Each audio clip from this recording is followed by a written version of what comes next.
Hey everybody, it's Emily here, and today is day 71 of the Odin project. I am currently 41% of the way through the JavaScript course, and today I'm going to talk about what I learned.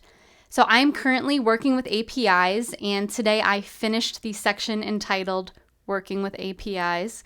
I created a web page where users can input a term, and then the web page will populate related GIFs by fetching data from Giphy API. I then learned about the terms async and await, which are basically keywords that you can use to make asynchronous code look more like synchronous code, which just makes it easier for reading and writing your code. Now, I am glad that I spent all of the time that I did yesterday learning about promises, and I am glad that I read through the chapters of You Don't Know JS, because these keywords are based entirely on promises. They're just syntactically easier to use. But spending the time yesterday on promises really helped everything click for me today. So to use these keywords, you can basically take the async keyword and pop it in front of a function, and then you can take the await keyword and use it within the function anywhere that you want to tell JavaScript to pause execution until an asynchronous job has been completed. Now, after learning about these keywords and learning more about error handling, I did refactor the code for my GIF web page to practice utilizing them, and it was pretty straightforward. Next, I moved on to starting my weather app. So I began by just setting up all of my project files.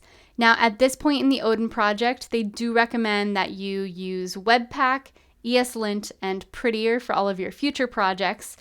To keep all of these installations straight, I did make a quick start guide for myself that has links to all of the relevant tutorials for installing everything. So I have it here on my GitHub, and I will share the link in the description in case this is helpful for anybody else. Now, once I got my project all set up, I began by diving in with the JavaScript. So I started by writing a simple function that fetches weather data from OpenWeatherMap API. And I practiced utilizing the async and await keywords. Now this function takes a location as an argument, and then it uses the location and my API key as parameters for the fetch URL. Now this fetch request results in a promise, and then I turn that promise into a JavaScript object called weather data. Now for error handling, I use the try catch method. So if there is an error somewhere, then it will just log it to the console for now. I then feed that weather data object into my next function, which is called filter data. Now this function basically takes the weather data object and then it creates a new object that just contains the relevant data that I'm looking for.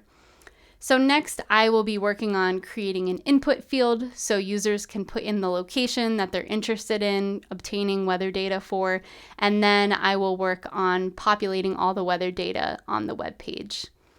Now, when I first heard about this project, and when Cody was completing it a couple weeks ago, I honestly thought it sounded really difficult and really challenging, but now that I'm here, I do feel very well prepared, and I'm excited to dive in.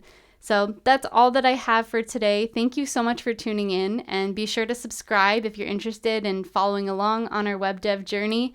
Have a great day, and I will see you next time.